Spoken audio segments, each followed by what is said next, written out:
par šo skaisto braucienu. Pats arī smaidīgs, acīm redzot, diezgan apmierināts ar savu braucienu. Aiziet, nākamais. Viktors Popolovs, BMW 325. Viktors arī, starp citu, brauc trofiju reida sacensībās. Nu, tās ir tāds īstu vīru autosports, man liekas. Tur tā spēku liela vajag. Viņš gan nav pārāk garš, 1,80 m augumā ir uzrādījis, svars 70 kg, darot tēju un elku autosportā nav. Maksimāls laiks trasē, kā saka, pats ir vissvarīgākais. Un paši sasniegtie rezultāti arī.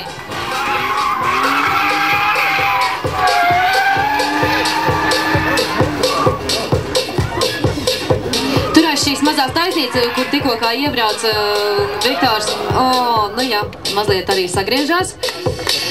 Tur ir ļoti viltīgi, tur ļoti daudziem iznāk iebraukt ar pārmetienu, un daudzi mēģina izņemt ar vienu tā kā iemetienu tajās S-veida līkumā.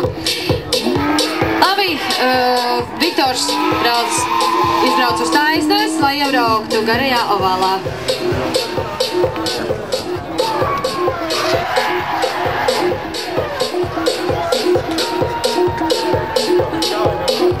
Jā, bija labi, ne?